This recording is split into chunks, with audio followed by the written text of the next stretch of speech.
Regresamos, le decíamos, con temas de tribunales, temas de justicia. Hace algunos días, la semana anterior, para ser más preciso, le contábamos la historia que ocurría en la población Modelo, específicamente en esta calle, porque ahí se produjo una violación, de acuerdo a lo manifestado por la dueña de una de esas viviendas, una mujer de 71 años, es decir, una anciana, y el imputado, un joven de 17 años, es decir, sin la mayoría de edad todavía para enfrentar, como es de manera adulta, un tribunal. ¿Qué ocurrió?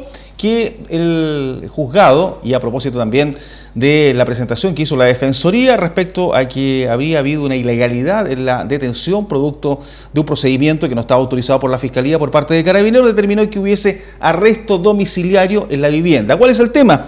Que la vivienda del imputado está tan solo a unas casas de esta vivienda, que es donde ocurrieron estos hechos, donde vivía esta anciana acompañada tan solo de una hija que además es enferma con síndrome de Down. Una situación que tiene preocupados a los vecinos, a quienes viven alrededor de estas casas, porque dicen, ¿cómo va a haber arresto domiciliario en una situación tan compleja, donde hay una violación y donde los involucrados son además vecinos?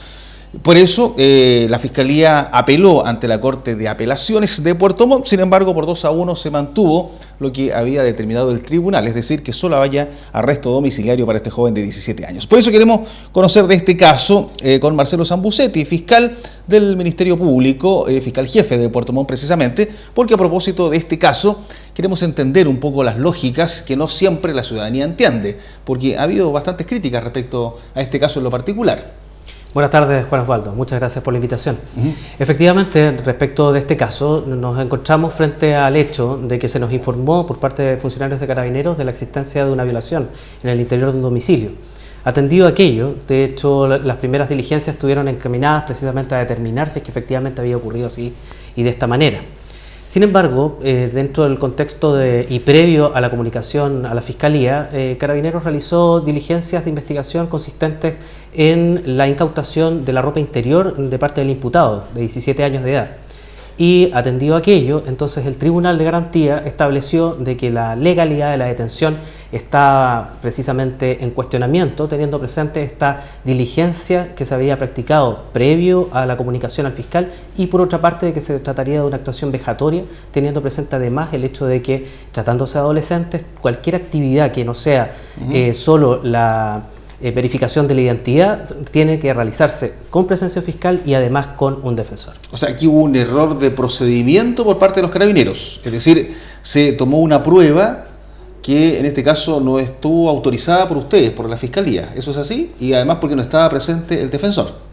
De acuerdo al artículo 31 de la ley 20.084, que es la que regula precisamente el Estatuto de Adolescentes, establece esta obligación precisamente a funcionarios policiales de que las actividades de investigación tienen que hacerse de esta manera. Efectivamente, dentro de ese contexto, se realiza esta actividad de acuerdo a lo manifestado también por funcionarios de Carabineros y por otra parte también por el propio imputado en la audiencia. Sin perjuicio de aquello, nosotros sostuvimos de que dicha actividad por parte de Carabineros no tornaba ilegal la detención per se, teniendo presente en especial el hecho de que el estatuto de la detención, es decir, la flagrancia, es decir, cuando Carabineros verifica la existencia del hecho, ya lo habían realizado anteriormente. Por tanto, lo que no podríamos realizar dentro del proceso investigativo es la utilización de esta ropa interior como un medio de prueba. Eso es nuestra postura como Fiscalía, y en definitiva es la que vamos a sostener efectivamente ante la Corte de Apelaciones en un recurso de apelación que presentó la Fiscalía con el objetivo de avanzar en este procedimiento, y eso sin perjuicio a que nosotros seguimos investigando estos hechos. Hemos de hecho derivado a la víctima, a nuestra unidad de víctimas y testigos, y por otra parte también hemos establecido un contacto directo con ella para que podamos tener de manera directa su relato respecto a los hechos que ocurrieron.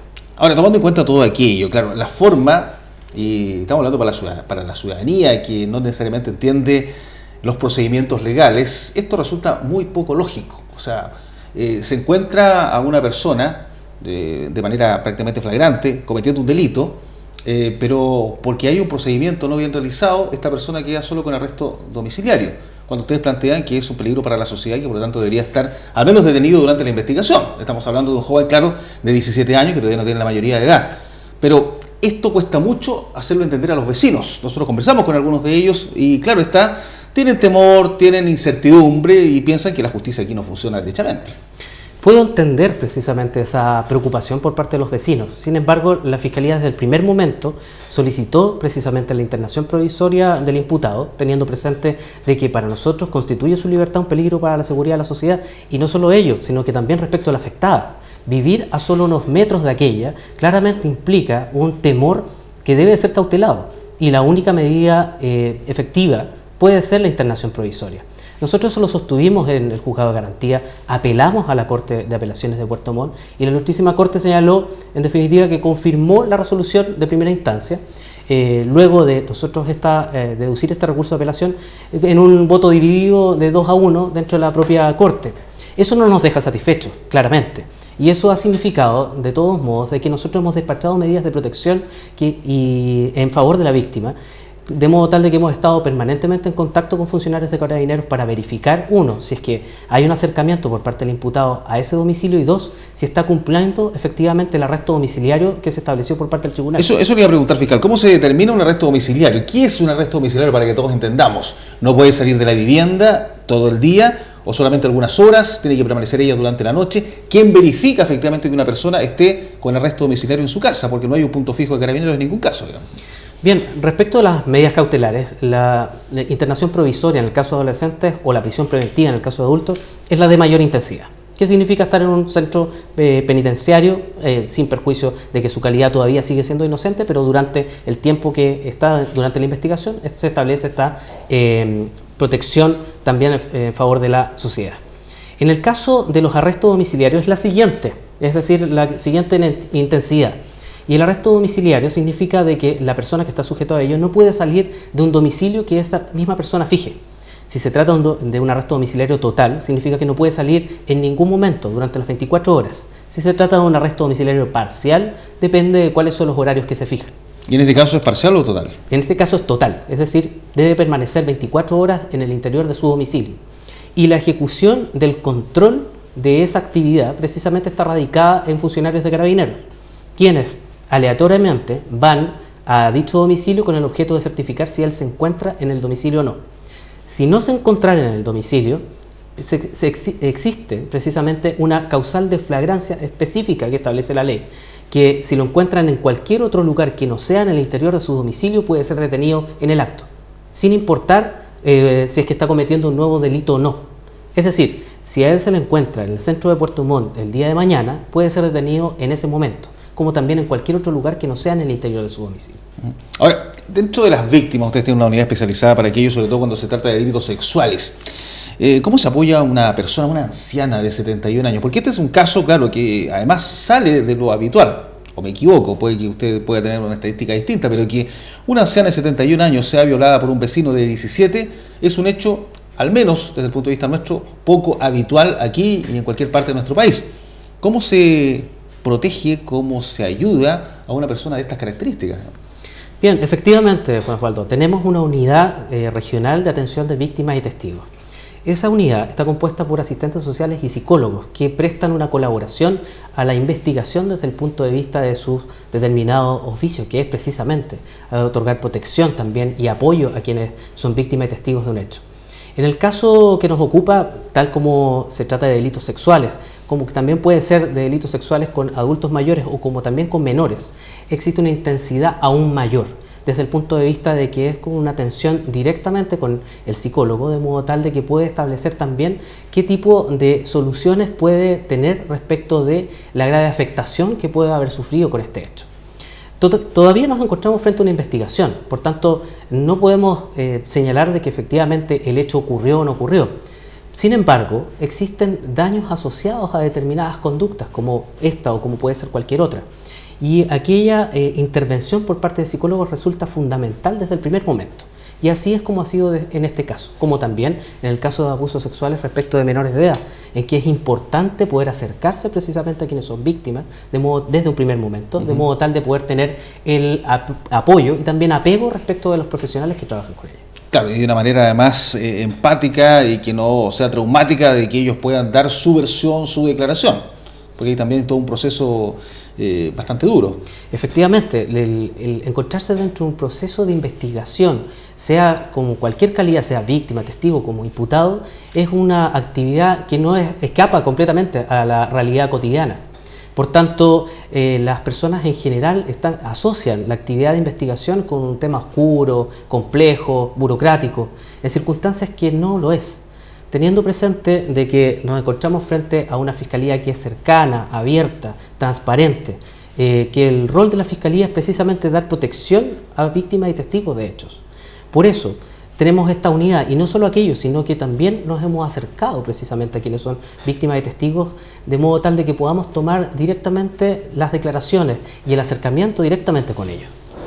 Marcelo, tomando en cuenta este tipo de delitos, el de esta persona mayor y de un joven de 17 años, ¿cuáles las cifras a grandes rasgos de lo que está ocurriendo en delitos sexuales en la región de los lagos? Y efectivamente, en términos etarios, los delitos, ¿dónde están circunscritos? Fundamentalmente entre adultos, y siempre se ha dicho que cuando ocurre con menores, habitualmente la gente más cercana, familiares, vecinos, son los involucrados. ¿Sigue estando así eso en términos estadísticos acá en la región? Bien, los delitos sexuales de por sí es un fenómeno complejo. ¿Por qué se trata de un fenómeno complejo? Porque en general los delitos sexuales se dan en el interior de las familias.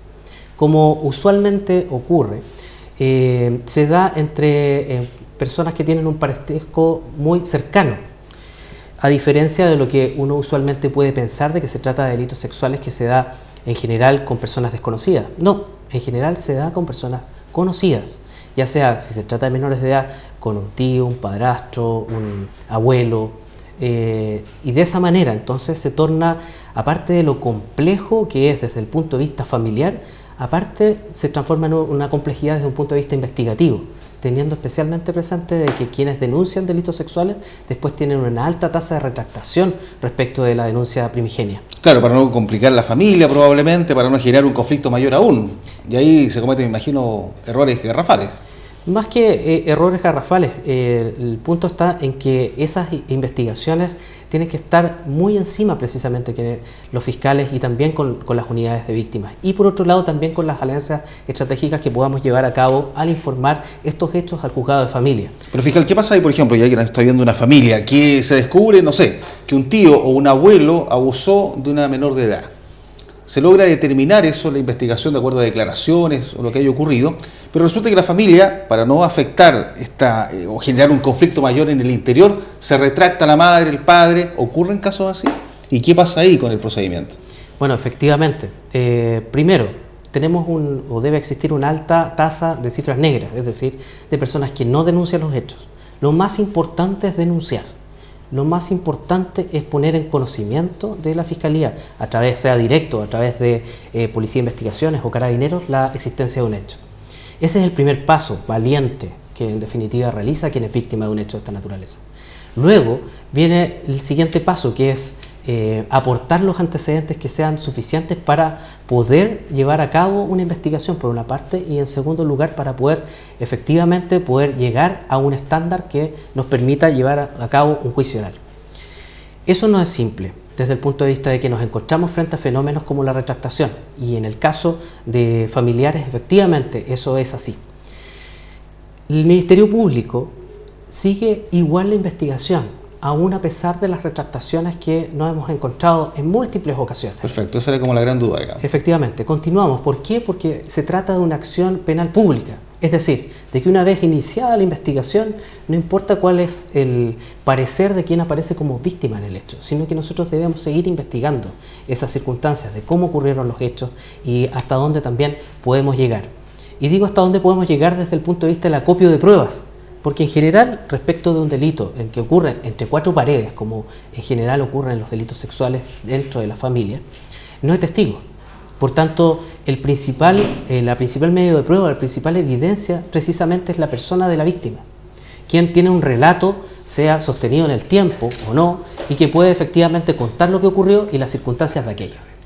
Por eso resulta extremadamente relevante tener siempre ese relato de la víctima, pero si no lo tenemos y tenemos otros medios de prueba por medio de los cuales podemos acreditar el hecho, claramente llegaremos hasta el final. Ahora, ¿de qué edad, por ejemplo, un menor de edad, un niño, ¿Es plausible su relato? ¿Es creíble su relato frente primero a la Fiscalía, frente a un tribunal? Porque me imagino que un abuso a un menor de 3 años no es lo mismo que a un niño a lo mejor de 8 o 10 años, que ya tienen relatos y formas de contar lo que ocurrió distintas. Efectivamente. ¿Cómo se acredita la veracidad de aquello? A ver, respecto de los menores de edad, efectivamente tenemos una diferencia palpable respecto a los relatos que pueda dar un menor de 3 años a un menor de 8 o de 12. En el sentido de que en general, mientras menos edad, no tenemos en general un relato. Lo que tenemos es precisamente la incorporación de datos o incluso hemos llegado hasta con dibujos, precisamente como un medio de prueba, de modo tal de que a través de los dibujos pueden plasmar algo que les haya ocurrido. En términos objetivos no se puede establecer una edad determinada con el objeto de establecer si es que hay una credibilidad o no de un relato. O sea, no se puede descartar por edad a un menor de edad. En lo absoluto. Puede ser efectivamente un menor de 3 años objeto de un abuso sexual y que a través de, sea estos dibujos o sea de un relato primigenio que se le haya dado precisamente a, por ejemplo, un psicólogo, podemos construir precisamente un hecho que es constitutivo de delito y llevarlo a un juicio. Ahora, los medios de prueba pueden resultar más febles o no desde ese punto de vista. Y eso es lo que tendrá que determinar el tribunal, me imagino, con las pruebas que ustedes puedan lograr reunir. Efectivamente.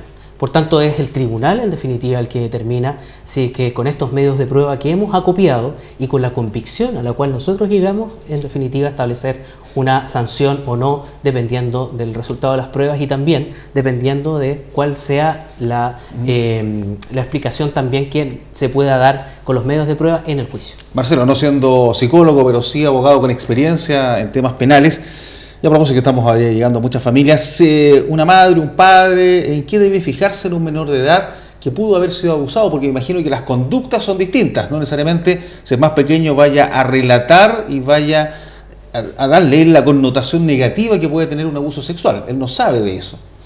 En general hay ciertos indicadores que uno puede siempre ir verificando cuando se trata de una... al menos que tengamos la sospecha de un hecho de esta característica. Dentro de ese contexto siempre nos vamos a encontrar, o incluso la estadística así lo ha referido, de que nos encontramos frente a cambios de conducta o alteraciones de conducta que se plasman, sea en el interior de la familia o incluso en los colegios. De modo tal de que el interior de la familia es fundamental para efectos de poder ir percibiendo aquello, y por otro lado también en el colegio, con el profesor jefe o con los educadores, de modo tal de que se pueda... Ahí se encienden las alarmas, digamos. Efectivamente. Y bueno, y luego es cosa distinta es determinar de que efectivamente haya ocurrido un hecho de esa naturaleza, porque los cambios conductuales pueden deberse a distintos factores, sea porque existe un problema familiar, sea porque existe un problema conductual en el colegio o tantos otros.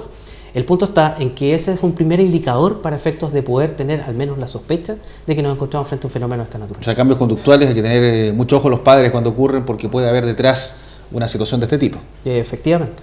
Ahora, Marcelo, a propósito de aquello, le preguntaba porque la semana anterior también acudimos a este juicio oral en que finalmente fue absuelto el único imputado, que era un ex auxiliar del Colegio Salesianos. Ahí estamos viendo imágenes también de lo que fue el veredicto. Y ahí ustedes, evidentemente, la tesis que plantearon no fue acogida por este tribunal. Y ahí los hechos ocurrieron a una menor de 6 años, hace ya un par de años atrás. Y claro, la tesis de la madre era y que sostenía que aquí hubo abuso sexual, que evidentemente lo que ocurría también por parte del Ministerio Público.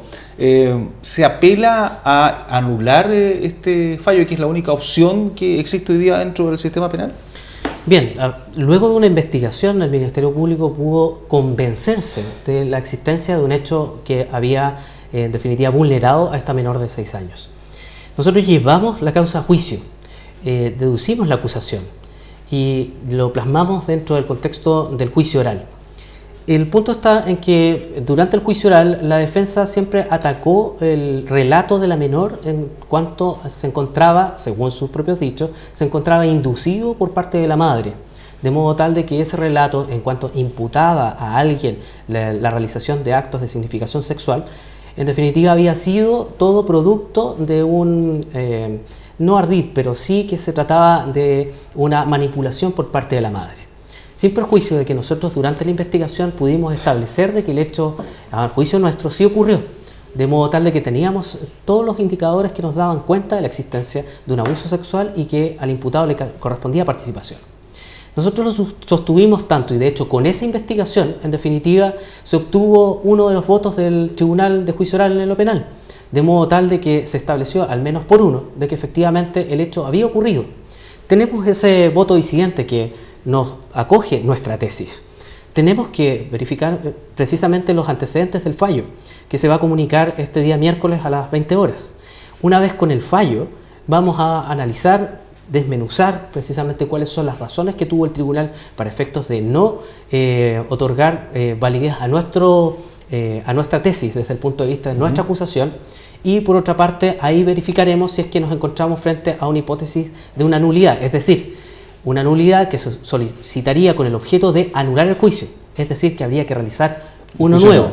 Y ante eso también debemos verificar si es que la menor está en condiciones de llevar a cabo un nuevo relato en sede de juicio. De enfrentar nuevamente, porque se parte de cero. En el sistema actual es la única opción, ¿no? Así es, y eso es un elemento importantísimo para determinar si es que se solicita la nulidad o no. ¿Por qué? Porque no podemos dejar de lado nunca a las víctimas, de modo tal de que la persecución penal debe quedar siempre pendiente de que la víctima no sea vulnerada en sus derechos. Y en ese sentido, a una menor de 6 años que relate tantas veces un mismo hecho, a nosotros nos preocupa.